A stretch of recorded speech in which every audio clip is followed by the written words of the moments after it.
Yang pertama, hari ini kita bersama-sama memperingati upacara kebangkitan nasional. Saat masyarakat Indonesia, masyarakat Nusantara disadarkan dari ketertutupan telinganya, dari ketertutupan matanya, dari ketertutupan hatinya, dari kebutaan matanya, dari ketulian telinganya, dari kebisuan lidahnya, dan dari ketutupan hatinya, di mana saat itu kita masuk pada sebuah fase kita ternina-bobokkan oleh imperialisme kolonialisme yang menghamparkan lapangan pekerjaan, yang menghamparkan perkebunan, yang menghamparkan areal persawahan, yang menghamparkan areal-areal irigasi, yang menghamparkan areal bendungan. Tetapi mereka mengisi gedung sate ini, mereka mengisi gedung-gedung indah dan mewah di seluruh Nusantara. Tetapi gedung-gedung itu hanya memiliki hak mereka untuk melakukan pengelolaan keuangan, untuk melakukan pengelolaan kekuasaan, di mana seluruh hasil kekayaannya dinikmati oleh mereka dan dikirimkan ke negerinya, dan kemudian rakyat Indonesia hanya menjadi kuli dengan gaji yang terbatas, dan beberapa orang Indonesia yang tunduk menjadi kaki tangannya menikmati sebagian kekuasaannya.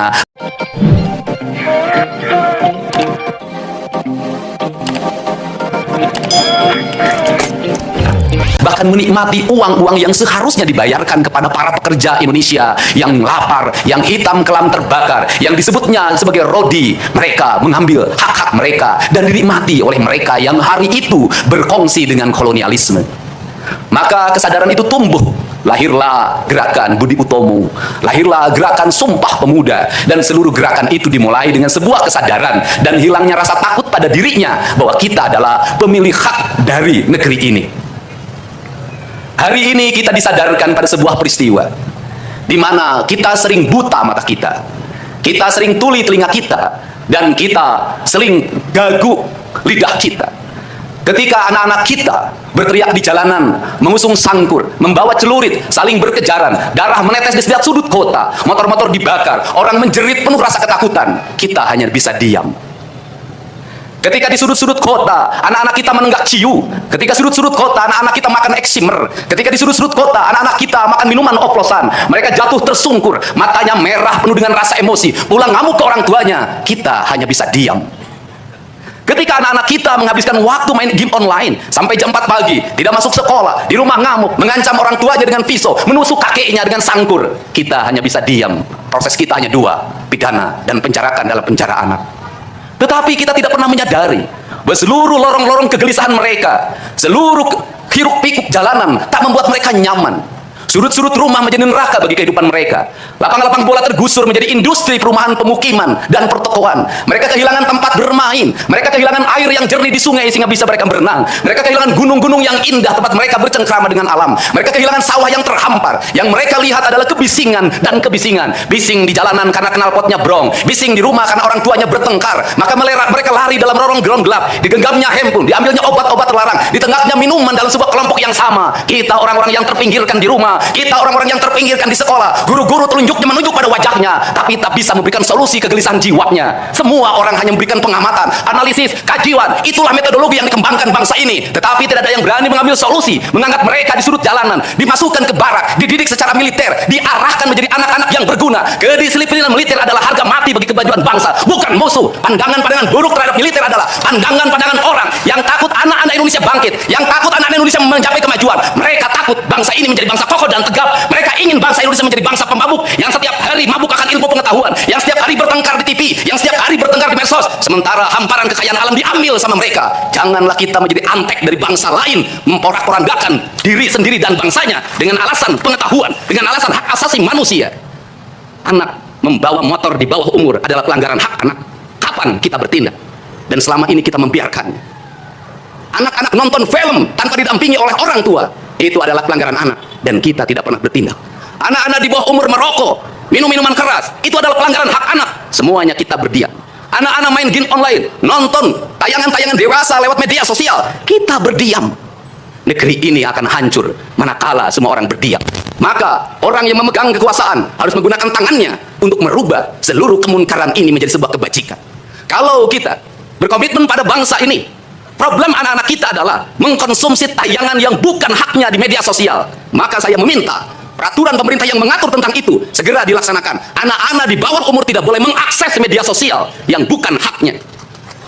Seberapa besar pun gagasan yang saya gagas, seberapa kuat pun kekuatan yang saya bangun, saya tidak akan bisa melawan jutaan akun yang merasuki otak kiri dan otak kanan anak-anak kita. Untuk itu, pada saat ini sudah saatnya kita tidak saling menyalahkan.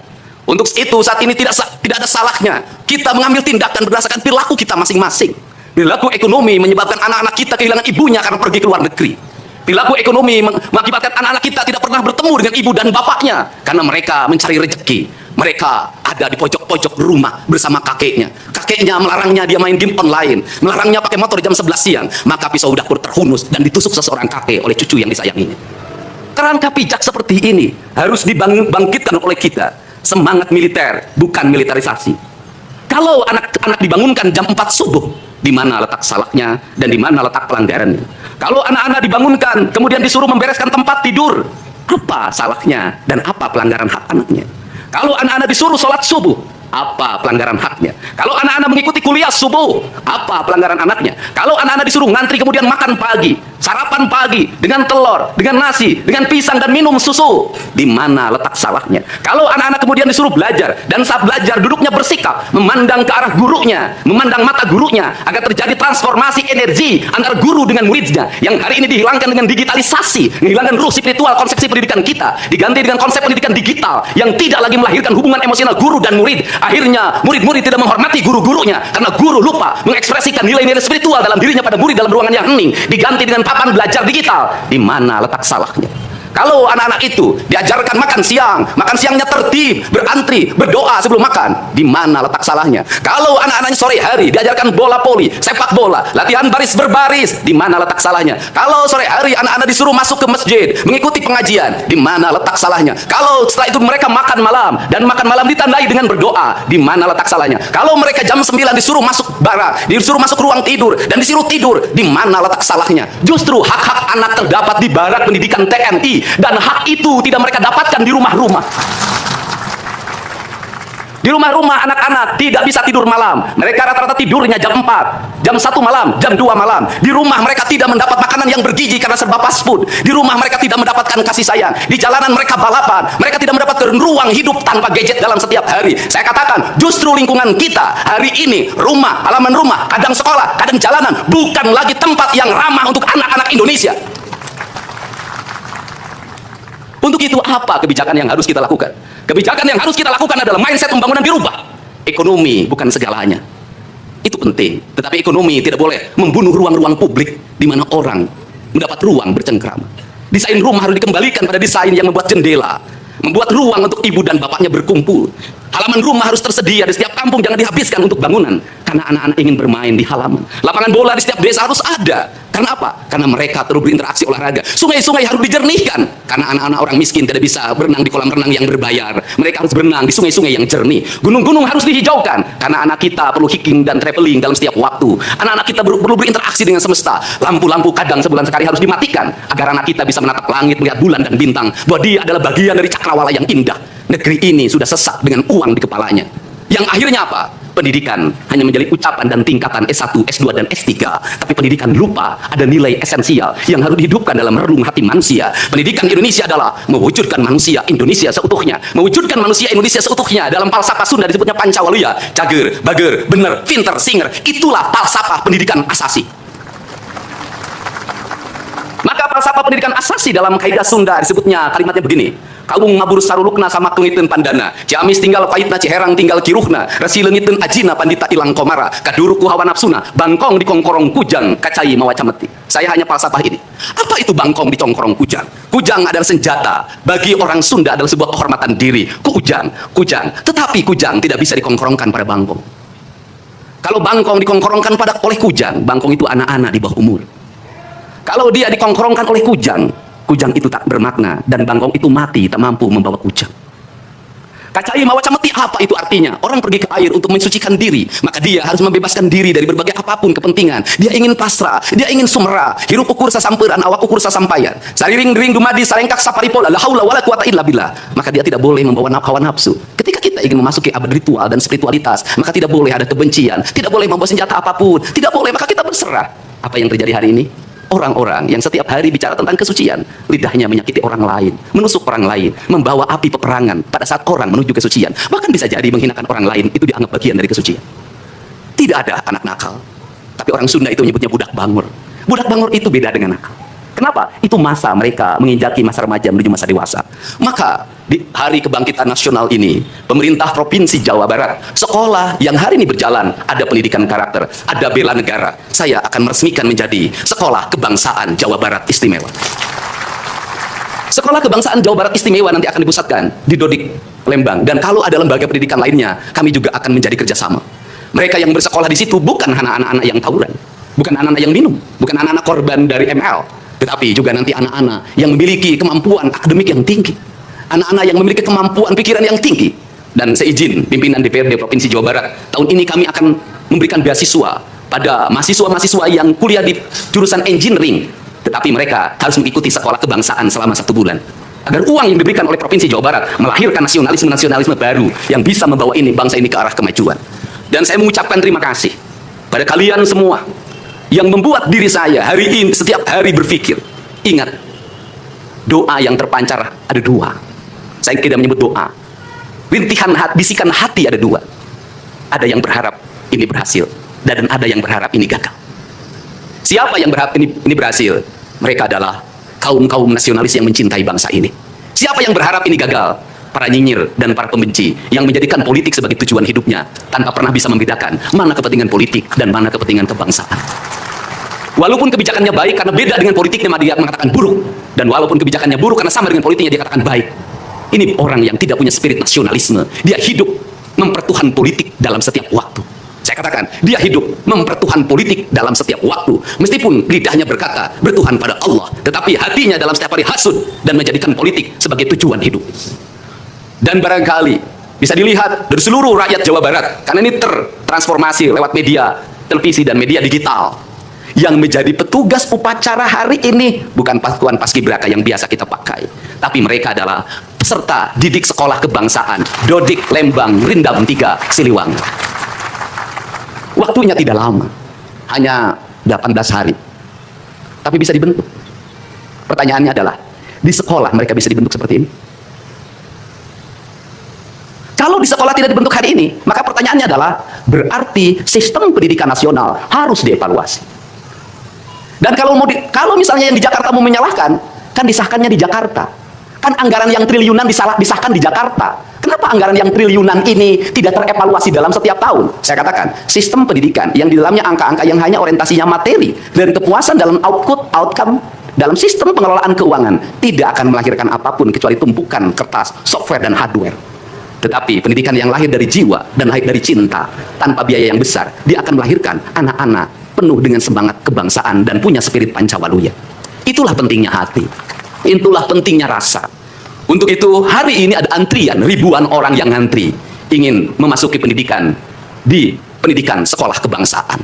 Dan kalian semua hari ini bisa bertemu dengan orang tuanya, bisa mendapat sertifikat dari kami, dan bisa pulang dulu. Nanti dalam 2 minggu sekali kami siapkan mobil di setiap kabupatennya untuk pergi ke Dodik lagi, mengikuti pematangan, bukan di Dodik nanti, di Badan Diklat ESDM Pemda Provinsi Jawa Barat, kalau nanti di Dodik diisi oleh siswa yang baru. Dan kami akan memantau perkembangan kalian dalam waktu 1 tahun, bukan 6 bulan.